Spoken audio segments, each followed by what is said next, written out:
μία εκπομπή πάντε κάτω. Εσχρόνες τι σιγάν της Ελλάδος πάσης αδικουμένης. Τώρα για τις Άγιες μέρες που έρχονται των Χριστουγέννων, όσοι τα έχετε πρώτοι τώρα τηλεφωνήστε, είναι ό,τι σημαντικότερο έχω εκδώσει στη ζωή μου και ό,τι σημαντικότερο έχω γράψει ποτέ. Μια εκπομπή, πάμε και κάτω. Μείνετε συντονισμένοι. Πάω τηλέφωνο στους γνωστούς σας, αγαπητοί φίλοι. Έχω να βγάλω τρομερές αποδείξεις σήμερα. Τρομερά στοιχεία, τρομερό υλικό. Μια εκπομπή τώρα. Σηκωθείτε από καρέκλες, διβάνια, κρεβάτια, καναπέδες. Πάρτε τα όλα μαζί σου και το δωμάτιο πάνω στο τηλέφωνο. Μην τα κάνετε εγώ από βιβλία. Μια εκπομπή θα κάνω με αυτά τώρα, αγαπητοί φίλοι. Όπως ακριβώς ο πατέρας Γιώργος τόσο να λέει. Αγαπητοί φίλοι, για μια εκπομπή και να πούμε τρομερά πράγματα και να παρουσιάσουμε σήμερα. Εντολή από τον πατέρα Γεώργιο, εγώ πάντα τον ακούω το κάνει αυτό. Αυτά τα 4 βιβλία, αγαπητοί φίλοι, αυτοί που τα έχουν πρώτοι θα τα ξαναπάρουν, να κρατήσουν τα καινούργια, λέει, γιατί τα φάγανε διαβάζοντας, και τα άλλα να τα δώσουν σε όποιον γνωστό τους δεν τα έχει, όποιον ξέρουν. Σας δούμε. Μόνο μια εκπομπή, μόνο τώρα. Σηκωθείτε αυτά τα βιβλία και κυρίως αυτοί που τα έχουν δεν θα τα πάρουν οικογένειες.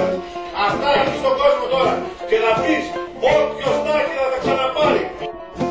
Αυτοί που τα έχετε εντολή από τον πατέρα Γιώργιο, όσοι του φιλήσατε το χέρι και όσοι καταλάβατε γιατί Άγιο άνθρωπο πρόκειται, να τα πάρετε από αυτό το πακέτο και εφόσον τα έχετε εσείς πρώτοι να τα κάνετε δώρο, αγαπητοί φίλοι, στους φίλους σας και αυτούς που θα τα πάρετε.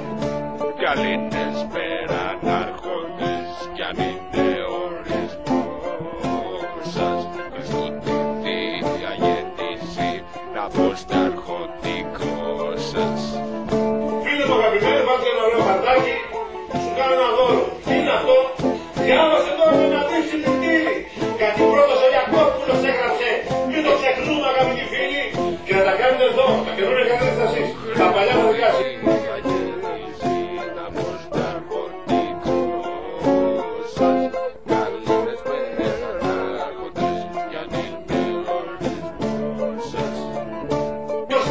Πρώτος θα τηλεφωνήσει, θα κρατήσει τα καινούργια για τον εαυτό του και τα άλλα θα αρχίσει να δίνει γύρω-γύρω.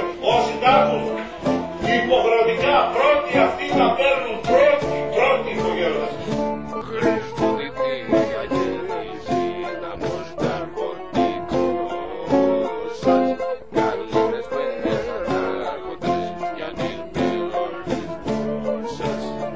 Εγώ οφείλω να το πω και δεν είναι μόνο επειδή το υπογέροντας, τώρα και εγώ αυτό σας το λέω. Τα έχεις τα βιβλία, καλύτερα, τα χωρικόφορες. Πάρε τα καινούργια, κράτα τα και τα άλλα δώσε στον κόσμο. Ένα σε κάθε σπίτι γνωστό του.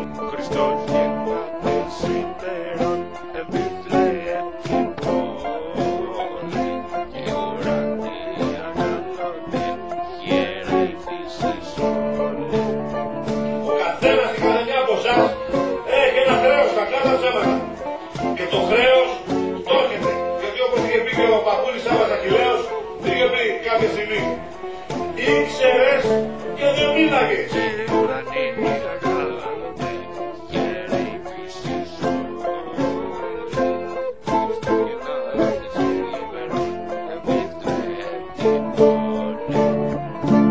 Πάντα σας καβατζώσετε τα καινούργια των 25 ευρώ καρατίστα και τα άλλα που τα έχετε ήδη διαβάσει να κάνει φιλοξενό. Δώστε να μάθουν και αν τις παίζετε. Αυτά που λένε μέσα γίνονται όλα. Η δική μου έρευνα δημοσιογραφική αυτό αποδεικνύει τόσο καιρό.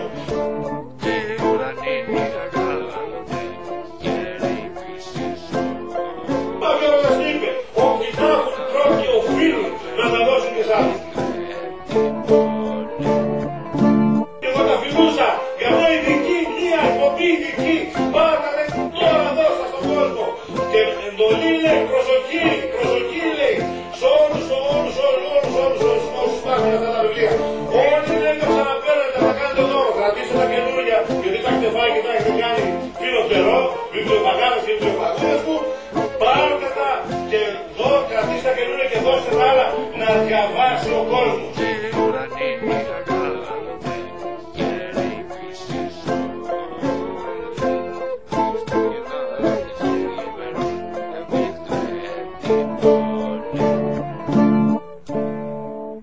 Άντε και του χρόνου.